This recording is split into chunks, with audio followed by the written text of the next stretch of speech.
This is How America Was Stolen, Episode 42. This begins with a shift in strategy. Native nations realized that reacting alone would never reclaim what was lost. Protests, lawsuits, and negotiations had forced recognition, but had not restored power. So they turned to vision. They began imagining futures where sovereignty was not just acknowledged, but exercised fully, where culture, law, economy, and environment were managed by the people whose ancestors had nurtured them for centuries, where survival was replaced by thriving, on land that had never truly been theirs to lose. This vision was radical, not because it sought revenge, but because it demanded equality. Education became a cornerstone. Native-run schools and universities taught history the way it had actually happened. Language programs revived tongues that had been forbidden. Arts and literature reasserted identity and pride. Knowledge became resistance, and a blueprint for the future. Economic independence followed.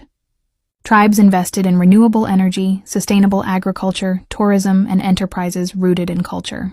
The goal was not only survival, but control over resources.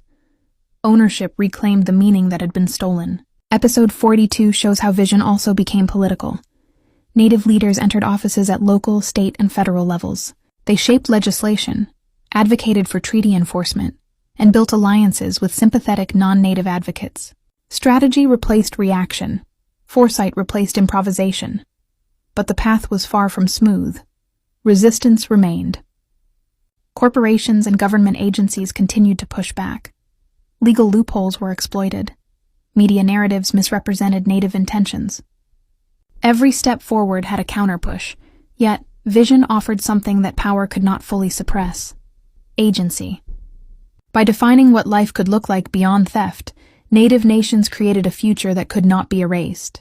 Every cultural revival, every business venture, every law defended on tribal terms became a declaration.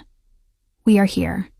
We will not vanish. We will thrive. Episode 42 reminds us that survival alone is not victory. Victory is shaping your destiny, even inside a system designed to deny it. The fight had moved beyond protest. It had moved beyond recognition. It was now about building a world where stolen land, history, and rights could one day be reclaimed. In full, not in fragments. And as Native nations continued to push forward, the nation faced a choice: to obstruct or to finally reckon with what had been taken. In Episode 43, that choice begins to confront the corporate and political powers directly, where money, policy, and morality collide in ways that expose just how much of America was built on stolen foundations.